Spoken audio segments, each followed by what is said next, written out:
Hey guys, this is Aaron Fletcher once again at Geek Free Marketing, and in this video we're going to focus on the online marketing funnel. And these are the basic numbers that every small business owner should be familiar with, and we're going to present it in a way demystifying a lot of the confusion out there and kind of analysis paralysis or fear of all the metrics you hear floating around out there on the web. We're going to do a very simple overview of the 3 levels of the marketing funnel, learning how to and measure how you reach, engage, and convert more of your visitors online and ultimately get more business online. So I'm going to jump right in here and show you how the basic funnel works, and then describe some of the terms associated with it, the tactics we use to address each level of the funnel, and most importantly, the metrics that we use to measure our performance and make changes to our programs. And this is really going to set us up for the next video, which we're going to show you how to use a simple Excel spreadsheet to track your marketing and to look at all these numbers associated with your marketing and kind of make sure that you're spending money where you should be, where you're getting the best return on investment, and chopping off the marketing activities that aren't producing an ROI. So the basic marketing funnel in its most simple form possible looks something like this. Okay. So the first phase is obviously you want to reach more of your target audience online. The second phase is to engage, and finally to convert into leads. Okay, and when I draw this as a funnel, you can obviously see the logic that then obviously the tip of the funnel is going to be customers that we get, but we're going to talk about that later. So the most basic online marketing funnel involves these 3 phases to reach, engage, and convert online. And obviously that's not to oversimplify this, but it's funnel shaped because you're going to have a whole bunch of people that you reach everywhere on the web that come and visit your website.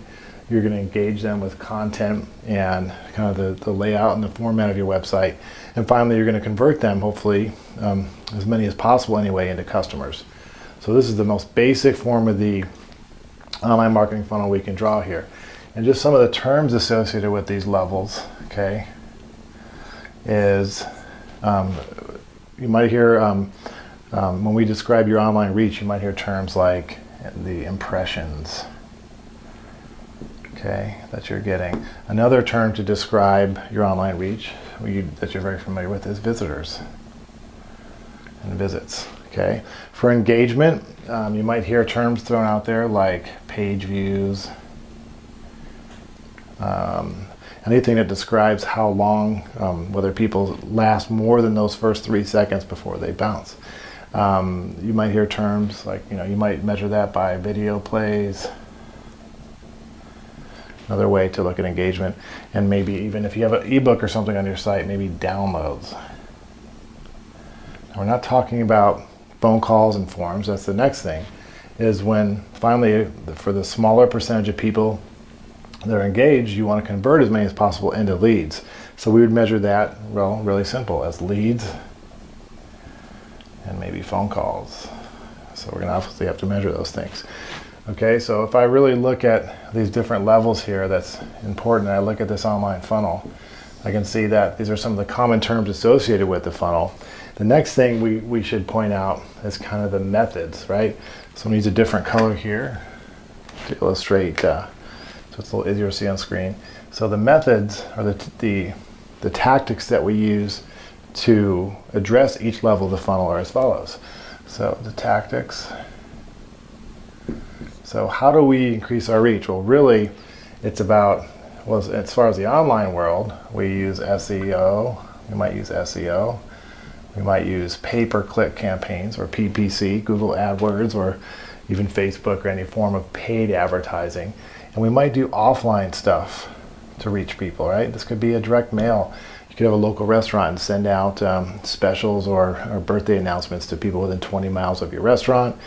If you're a bankruptcy lawyer, you might send out letters of engagement to those who recently were foreclosed or had judgments against them or what have you. Okay, so those 3, there's really nothing else you can do as far as reach except for existing clients and nurturing, but we're not talking about that here. This is for new business. The second level, how do we engage people? Well, the methods we use there, that's defined as kind of our web design, having good design and navigation and making it so really, and I want to be clear, I'm defining engagement as getting somebody to be engaged, which, not to oversimplify, to stay on your website more than the average, which is about 4 to 7 seconds. So if they see an appealing design and credibility and some of the factors we're going to talk about in upcoming videos and how to make your website look like an authoritative place where somebody should go looking for the services you provide. But anyway, for now, we can say just the design, the content, which might be articles, blogs would increase engagement, video. It's a big reason, obviously, we do videos for engagement. Pretty soon, every small business will have a video on their site. At attentionvideo.com, that's all we do. It's one of our sister sites where we just go out and come to your business and film videos, because we believe that instead of reading boring text, nothing is going to engage visitors more than a video. It's almost like you get to meet each person directly while you're sleeping at night. They get to come to your website, find out about who you are, hear your expertise and how you can address their needs. And that's just something that you can't do with boring text. But we'll talk about that later in our upcoming lessons on video and how to optimize and use video. Anyway, that's another tactic. How do we convert? Well, we use things like web forms. We have trackable phone numbers. We might even use things like online chat. Okay, there's a whole bunch of ways you can get. So the whole point is like your reach is how many visitors you're coming to your site, and it's about increasing your online visibility from free and paid methods. Engagement is getting people to stay there, and it's kind of like if you look at even back to the days of Ogilvy or Claude Hopkins, it's the whole purpose of a headline. Think about something coming to your site is not to sell anything. It's just to get you to hang out long enough to read the first paragraph.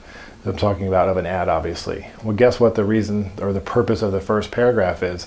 To get you to hang out long enough to read the second paragraph, and all the way down to the call to action. So you convert with offers, and obviously you're gonna have a call to action. I'm gonna say C2A and everything that you do. But let's not go any further. I just want you to learn one thing, one takeaway from this video in terms of the tactics we use is how many people you're reaching online, are you measuring how they're engaged, and how many you're converting into leads. So we're going to talk about metrics next, but before I do that, I want you to answer this question honestly, and you can do it out loud if you want. It might be a little bit weird because I'm not going to be able to hear you, but you can do it via the comments under this video. But seriously, every small business owner, I can't underscore this enough. If I ask you how many visitors are coming to your website each month, what percentage of those are converting into leads, and kind of what does it cost you to do that? You should know the answer to that. You should know, hey, I'm getting 1,000 visitors and about 20 or 30 leads. Actually, that's not a good example. 26 leads, and then we're going to talk about in the next video how to quantify the return on investment. But before we go too far, we just need to establish the definitions of this, and finally, we're going to talk about the metrics. Okay, so the metrics. The minimum metrics that you should know for your business and your website, and I can't say underscore anymore in this video.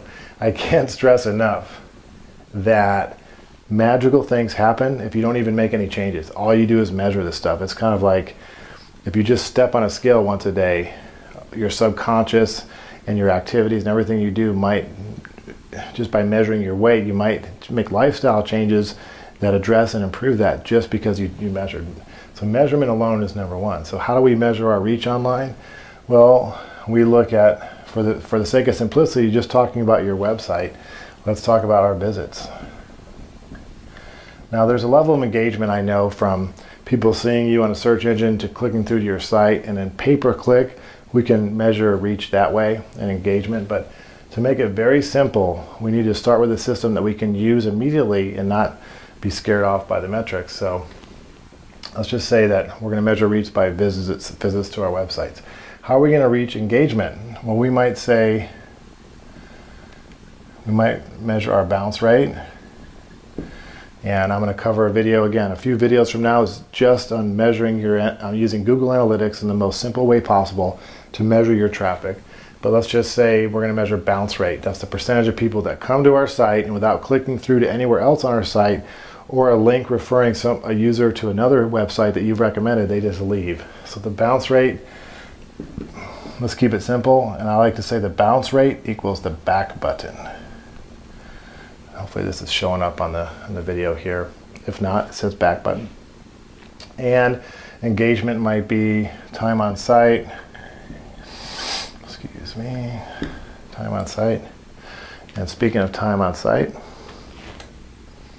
when making videos, it helps you relax and hopefully speak a little bit better if you have a little bit of old Vine Zinfandel. If you're Mormon, I apologize. You can still learn a lot from the videos. Think of this as grape juice that's gone bad a little bit. So, time on site. Now, conversion. How do you measure conversions? This is, again, so important to say, out of all these numbers, conversion, how many leads did I get via phone calls or e-leads? Now, you might be sitting here right now saying, well, that's all fine and good, Aaron, but how do I measure all this stuff? That's what this course is about. Each one of our modules, whether we're talking about creating an engaging WordPress website that compels people to contact you, or increasing your online visibility, and whether or not you should do social media, it's like we're going to do the most simple, step-by-step program possible and put these tools in place. So Google Analytics really easily can tell you all this stuff on here. You can use simple plugins or simple web forms. I'm going to give you a whole different bunch of options depending on how far you want to go. But it's easy to measure, to do trackable phone calls or e-leads, or you can even do it the old-fashioned way and just measure them, having whoever handles your intake do that. So again, reach, engage, convert. It's the most simple way to look at the online marketing funnel. And if you were falling out of a building or had to give somebody the elevator pitch for your business and you're trying to sell your business and talk about the value of your website, you need to know these numbers. How many visits are you getting on your site, and how engaged are they? How long are they sticking on your site? And how many leads are they yielding? Maybe I should be on my 7th glass of wine during this video, but we're already too far into it to re-record it. So how many leads are they yielding to your site? How many leads are they yielding? So you need to know the answers to these numbers. And in the next video, it's really important to stay tuned. Right now we're sending these out every Tuesday, so you have a week to kind of implement and review the material. In the next video, we're going to take this funnel and put it into an a simple Excel spreadsheet, so you can track your marketing very easily and know exactly what's going on. And then we're going to take that and scrutinize all the money you're spending on marketing, whether it's offline, the yellow pages, or online via various channels. We're going to scrutinize that marketing and see what's working and what's not. So stay tuned. You don't have to go as far as I did and get a tattoo of the online marketing funnel on my arm here, but stay tuned and understand that it's all about measuring how much reach you have online, your engagement, and how many of those you're converting into leads. I'll see you in the next video.